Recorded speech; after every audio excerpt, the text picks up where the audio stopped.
Hello Ruslaan, कैसे हो?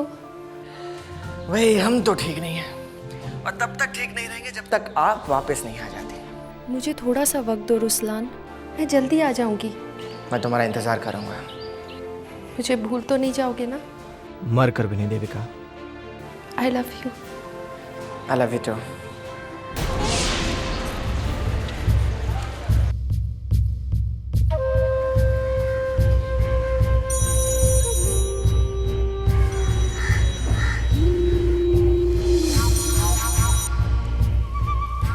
Hello hello, good morning. मैं रुसलान बोल रहा हूँ। देविका घर पे नहीं है। लेकिन उसने तो कहा था कि वो कल तिरुपति से आने वाली है। वो वापस नहीं आई है और अगर वापस आएगी भी तो तुमसे बात करना नहीं चाहती वो। That's not possible sir। वो मेरी बीवी है और आपने मुझे प्रॉमिस किया था कि आप उसे 1 हफ्ते के बाद भेज देंगे। देखो वो कोई चिट्ठी नहीं है कि आज भेजो कल भेजो। वो एक बालिग लड़की है, अपने फैसला खुद लेना जानती है वो, और उसका फैसला ये है कि वो आज के बाद तुम्हारी शक्ल तक देखना नहीं चाहती। समझे तुम?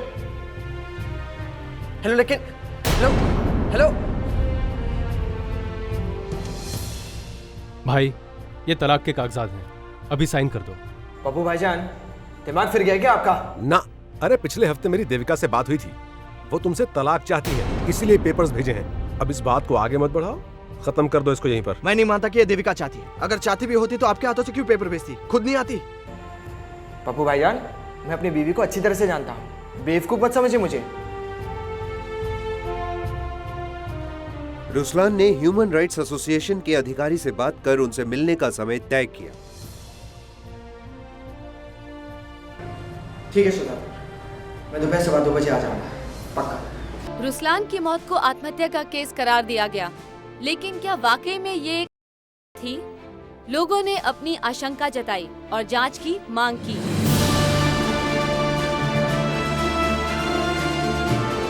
रुसलान एक गरीब मुसलमान परिवार का पढ़ा लिखा होनहार लड़का था और देविका एक शक्तिशाली बिजनेस फैमिली को बिलोंग करती थी। रुसलान एक प्राइवेट इंस्टीट्यूट में ग्राफिक डिजाइन का टीचर था और देविका उसकी स्टूडेंट थी। रुसलान की उम्र 30 साल और देविका की 23 साल थी। इंस्टीट्यूट में एक साथ समय बिताते हुए देविका और रुसलान एक दूसरे के करीब आ गए। नजदीकियों को प्यार में तब्दील होते देर नहीं लगी। तो रुसलान सर, आपने और कितनी लड़कियों को अपने जाल में फंसाया है? 1 सेकंड गिनने दो। 1 2 3 4 5 8 9 तुम 9 भी हो। वाह, क्या बात है, आप तो रोमियो के डैडी निकले। बिल्कुल। क्या हुआ उन 8 लड़कियों का? कुछ नहीं, जो भी हुआ एकदम अच्छा ही हुआ। बड़ी बड़ी कंपनीज में बड़ी बड़ी डिजाइनर्स बन गई हैं वो। तेरी की। मुझे तो लगा था कि तुमसे मिलने के बाद उन्हें अच्छे लड़के मिल गए होंगे, मतलब मैं भी एक अच्छी डिजाइनर बन के रह जाऊंगी इसी एजेंसी में। नहीं, ऐसा कुछ नहीं है। तुम तो बहुत लकी हो। तुम देखना, तुम अपनी खुद की एजेंसी खोलोगी और सबसे बड़ा अकाउंट है ना तुम्हारे डैडी का ही होगा उसमें। बिल्कुल। क्या बात है, मतलब तुम अपनी 10वीं गर्लफ्रेंड को भी मेरी एजेंसी में भेज दोगे नौकरी के लिए? ना, मैं खुद ज्वाइन कर लूंगा। क्या है कि ग्राफिक डिजाइनिंग लोगों को सिखा के मैं तंग आ चुका हूँ। मैं भी कुछ आराम से कमाना चाहता हूँ, थोड़ा बहुत पैसे छापना चाहता हूँ। तो मैडम, आपकी एजेंसी में मुझे नौकरी तो मिलेगी ना? Application rejected. मेरे डैडी तुम्हें हमारे एजेंसी के आसपास भटकने भी नहीं देंगे। चलो, नौकरी ना सही, शादी तो करने देंगे ना? डाउटफुल। फिर भी ट्राई तो करना चाहिए। क्यों ना मैं तुम्हारे डैडी से तुम्हारा हाथ मांगूं? मेरे हाथ का पता नहीं, लेकिन मेरे डैडी तुम्हारे हाथ तोड़कर तुम्हारे हाथ में थमा देंगे। ओह, फिर तो एक ही ऑप्शन है। क्या? हमें भाग कर शादी करनी होगी। शादी? या मुझसे? हाँ। मैंने कब कहा मुझे तुमसे शादी करनी है? यार ऐसे मत बोलो, मैंने तो कोच से टाइम भी ले लिया, परसों का। परसों का? हाँ। मतलब 1 दिन बाद? या मेरी शादी का ड्रेस कैसे रेडी होगा? तेरी की कर लेना, छोटी बात। इससे तो मेरी वो 4थी और 5वीं वाली थी, एटलीस्ट मान तो जाती थी।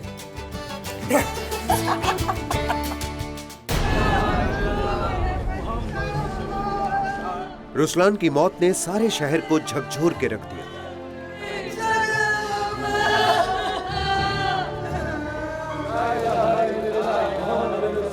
देविका रुसलान के जनाजे तक को नहीं देख पाई।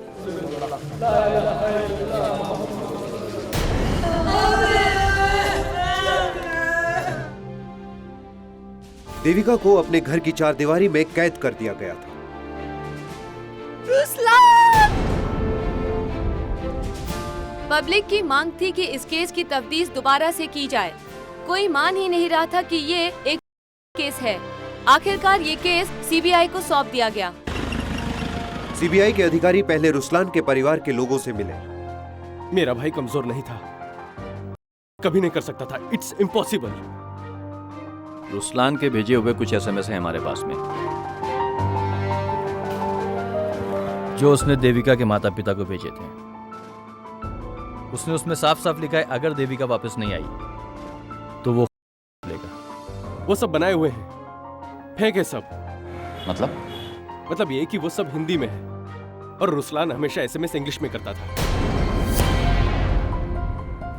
देखिए ऑफिसर, वो एसएमएस मुझे मिले, मैंने उसे पढ़े और पुलिस को भी दिखाए। अब वो कहां से आए, कैसे आए, क्यों आए, किसने भेजे, आई डोंट केयर। फिलहाल आप देविका को बुलाइए, मैं उससे कुछ सवालात करना चाहता हूँ। देखिए उसकी हालत सही नहीं है, वो किसी से बात करना नहीं चाहती, आपसे भी नहीं। आप देविका को बुलाइए, मैं उसकी जुबान से सुनना चाहता हूँ वो मुझसे बात करना चाहती है नहीं। और हाँ, अगर आपने उसको नहीं बुलाया तो मैं वारंट लेकर आऊंगा, हेडक्वार्टर्स आपको और आपकी बेटी को लेकर जाऊंगा, फिर वहां पे सारे सवालात करूंगा। 1 महीने पहले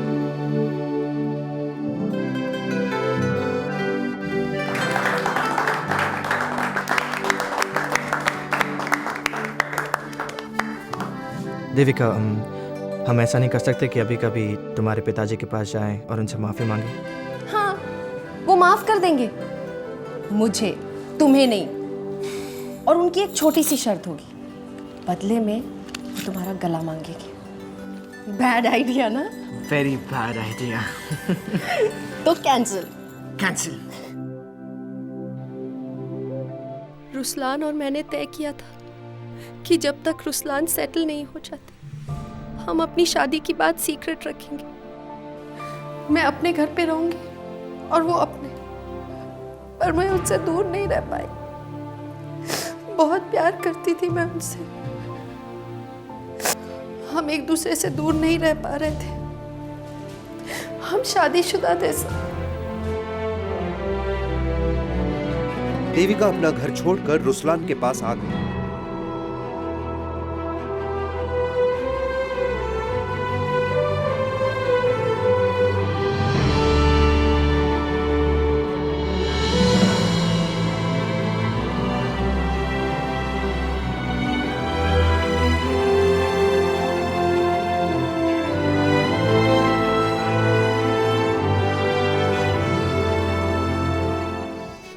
देविका और रुस्लान की शादीशुदा जिंदगी बहुत खुशनुमा थी। अरे देविका, ये सब तुम क्या कर रही हो? ये सब काम तुम बाद में भी कर सकती हो ना? वैसे भी तुम अपने क्लासेस के लिए लेट हो रही हो, और अगर तुम अपने क्लासेस के लिए लेट हो गई तो मैं तुम्हें अपने क्लास से बाहर खड़ा कर दूंगा। रुस्लान सर, आप एक काम क्यों नहीं करते?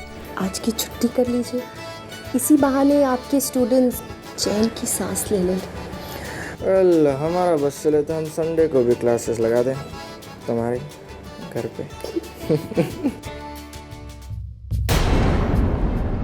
आप दोनों को अभी इसी वक्त पुलिस स्टेशन चलना होगा। क्यों? वहीं चल के पता चलेगा। ले जाओ इसे अंदर ले जाओ। लेकिन मेरी गलती क्या है? अरे वो सब पता चल जाएगा, चलो ले जाओ अंदर। रुस्लान, पापा प्लीज रुस्लान को छुड़वा दीजिए प्लीज। तुम छोड़ दोगे उसे? कभी नहीं। ऑफिसर, आपने क्यों अरेस्ट किया मेरे हस्बैंड को? किस आपकी? What nonsense! मैं अडल्ट हूँ, मैंने रुस्लान से शादी की है अपनी मर्जी से। और अभी अपनी मर्जी से ही अपने घर चलोगे तुम देविका? मैंने तुम्हें माफ कर दिया, भूल गया हूँ सब कुछ मैं। चलो अभी घर। अब रुस्लान का घर मेरा घर है। देखिए ऑफिसर, मेरे पास मेरे शादी के सर्टिफिकेट्स हैं। आप मेरे हस्बैंड पर झूठे चार्जेस लगाकर उसे अरेस्ट नहीं कर सकते। हमारे कोई फंडामेंटल राइट्स हैं या नहीं? Answer me. या तो आप अभी के अभी मेरे पति पर लगाए हुए झूठे आरोप वापस लीजिए, या तो मैं आप दोनों पर चार्जेस लगाऊंगी। मैं प्रेस में जाऊंगी, सुप्रीम कोर्ट में जाऊंगी। बताइए, आप मेरे पति को छोड़ रहे हैं या नहीं? अपनी शादी को कानूनन सही साबित करने के लिए देविका ने अपने बर्थ सर्टिफिकेट के अलावा अपनी शादी का सर्टिफिकेट भी पेश किया और रुस्लान को रिहा कर दिया गया। ना ही वो मेरी बरादरी का है और ना ही मेरी बराबरी का। देखिए, कानूनी तौर पर मैं कुछ नहीं कर सकता। एक दिन भी ऐसा नहीं जाता था जब कोई हरासमेंट नहीं होती थी। फिर भी हम मुस्कुराते हुए अपना घर बसाने की कोशिश में थे। फिर एक दिन हमसे पप्पू मिलने आए। ये पप्पू कौन है? रुस्लान के भाई उन्हें लाए थे। वो एक एनजीओ के साथ काम करते हैं। तुम दोनों को ये रोज रोज की परेशानी बंद करनी है? करनी है? कौन नहीं चाहेगा? सिर्फ चाहने से कुछ नहीं होगा, कंप्लेंट फाइल करनी होगी। ये मैं कभी नहीं करूंगा। वो देविका के अब्बा है और मेरे ससुर। देखो रुस्लान, ऐसा करने से हम कानूनी तौर पे सेफ हो जाएंगे। अरे कल को कुछ ऊंच नीच हो गई तो हमारे पास कम से कम एफआईआर तो होगी, कोर्ट में दिखाने के लिए कुछ पेपर्स तो होंगे। ज्यादा सोचो मत रुस्लान। चलो ये लो, इस पे साइन कर दो। साइन करो, सोचो मत ज्यादा, साइन करो। फ्रैंकली मैंने वो लेटर ठीक से पढ़ा नहीं था। मैंने बस रुस्लान से इतना कहा था कि पापा पर कोई आंच नहीं आनी चाहिए। वो भी यही चाहते थे। उस कंप्लेंट के बाद हैरेसमेंट कम हुआ? कम हुए। और इतना ही नहीं, पापा और अंकल एक दिन घर भी आए।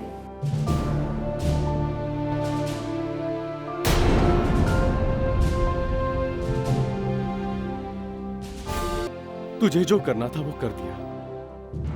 काफी दुख लगा है हम सब लोगों को, लेकिन घर की बेटी है तू। प्लीज घर आ जा, फिर देख दोबारा से शादी करवाएंगे तेरी रुस्लान से। मना मत करना बेटा, प्लीज। हम सब लोग सब कुछ भूलने को तैयार हैं, सब कुछ।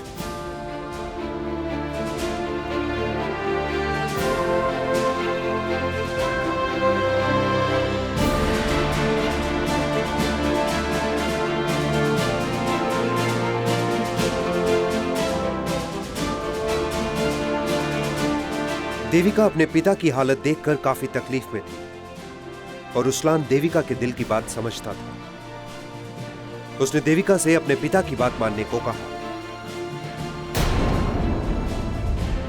देविका के चाचा ने एक खत पे दस्तखत किए जिसमें लिखा था कि 1 हफ्ते के अंदर देविका को रुस्लान के घर वापस भेज दिया जाएगा। देविका अपने पिता के घर चली आई और उसके बाद देविका फिर कभी अपने पति रुस्लान के पास वापस जा ही नहीं पाई। हेलो। हेलो रुस्लान, कैसे हो? भाई हम तो ठीक नहीं हैं और तब तक ठीक नहीं रहेंगे जब तक आप वापस। इसके बाद रुस्लान सिर्फ एक ही बार देविका से बात कर पाया। मैं जल्दी आ जाऊंगी। मैं तुम्हारा इंतजार करूंगा।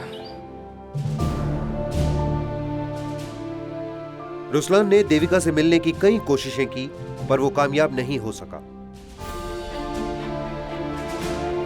रुस्लान ने देविका को कई बार फोन करने की भी कोशिश की पर उसे कभी भी देविका से बात तक नहीं करने दी गई। रुस्लान भाई। ताबूत में आखिरी कील तब लगा जब पप्पू रुस्लान के पास देविका की ओर से तलाक के कागजात लेकर आया। जो कीमत बोलो उसका बाप देने को तैयार है, बात हो चुकी है। अरे बहुत हो गया अभी तुम लोगों का। समझ के क्या रखा है? खरीदे चले थे मुझे। अरे है कौन वो लोग जो मुझे खरीदेंगे? बड़े लोग हैं, बहुत बड़े लोग हैं। उनके सामने तुम छोटे से हो और ऊपर से मजहब का मामला है। दोनों बदल सकते हैं। मतलब ये कि मेहनत करके मैं अपनी हैसियत बदल रहा हूं। और रहा सवाल मजहब का, तो मैं देविका के लिए, अपने प्यार के लिए अपना मजहब भी बदलने के लिए तैयार हूं। मैं हिंदू भी बन सकता हूं। देविका जी, क्या ये बात आपको मालूम थी कि रुस्लान कन्वर्ट होने को तैयार था? मैं ऐसा कभी नहीं होने देती। रिलीजन कभी भी हमारे बीच कोई इशू था ही नहीं। एक बात और पूछना चाहूंगा कि आपके साथ कोई जोर जबरदस्ती की गई? जबरदस्ती आपको घर पे बंद किया गया, रुस्लान से मिलने नहीं दिया गया?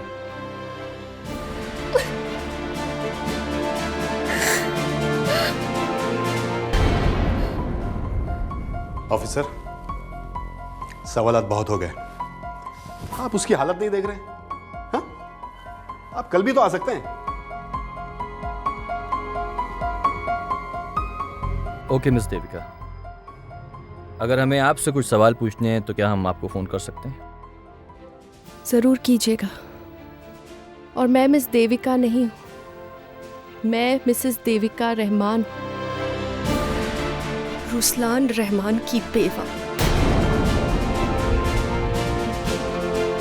एडमिनिस्ट्रेशन और लॉ एनफोर्समेंट के काफी सारे अधिकारी पब्लिक की नाराजगी का शिकार बने। और वो अपने आप को बहुत बड़ा 30 मार का समझ रहा था। एक हाईली रिस्पेक्टेबल फैमिली की लड़की को गुमराह करके शादी के जाल में फंसाया। वो कानून के दायरे में था सर। समाज और नैतिकता के सारे दायरे तोड़ दिए थे उसने। यानी कि कानून और संविधान आपके लिए कोई महत्व नहीं रखता, समाज के चंद रीति रिवाज आपके लिए बहुत कुछ हैं। जो मैंने कहना था वो कह दिया, तुम्हें जो करना है वो करो। जब मैंने उसकी बॉडी को ट्रैक पर देखा तो मैंने ट्रेन रोक दी।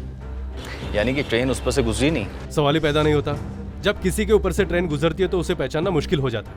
रुसलान की लाश वैसी बिल्कुल नहीं है। रुसलान को आपने 7 बार ऑफिस में पूछताछ के लिए बुलाया, जबकि पहले राउंड में सबूत के साथ यह साबित हो गया कि देविका और रुसलान एक बालिग हैं और देश के संविधान को साक्षी मानते हुए उन्होंने कोर्ट में शादी की। उसके बाद भी आपकी क्वेश्चनिंग चलती रही। वो रूटीन पूछताछ के लिए। रूटीन पूछताछ, चलिए वही रूटीन पूछताछ आप हमसे करिए। फर्ज कीजिए मैं रुसलान हूँ, पूछिए। कौन? करिए। वो एक रूटीन पूछताछ। चार्जेस? किडनैपिंग। साबित हुए? नहीं। फिर किस बात की पूछताछ? पूरी तरह पता लगवाने के लिए कि वाकई केस तो नहीं है। सर, मैं रुसलान के घर 3 बार गया था। 12 बार? आप रुसलान के घर 12 बार गए थे, हमारे पास तारीख और वक्त मौजूद है। हो सकता है सर। आप रुसलान के घर ऑफिशियल लेवल पर गए थे या पर्सनल लेवल पर? ऑफिशियल। तो रिकॉर्ड मौजूद क्यों नहीं है? वो सर एंट्री करना भूल गया था। इस इंक्वायरी के चलते लॉ एनफोर्समेंट के काफी अधिकारी ट्रांसफर या फिर सस्पेंड किए गए।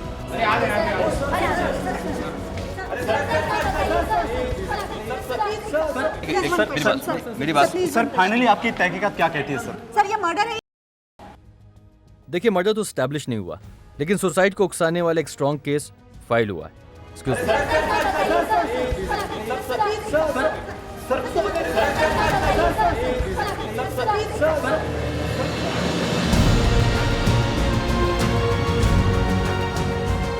देविका रुसलान को कभी नहीं भुला पाई और देविका और रुसलान की प्रेम कहानी लोगों के दिलों में भी हमेशा जिंदा रहेगी।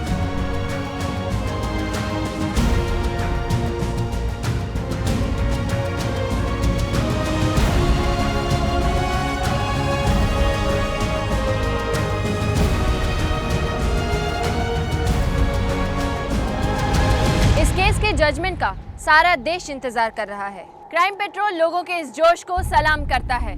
जब भी किसी जुर्म ने देश को हिला दिया, लोगों ने अपनी आवाज बुलंद की है। क्राइम पेट्रोल सनसनी में अगले हफ्ते फिर मिलेंगे ऐसे केसेस के साथ जिन्होंने देश को हिला दिया।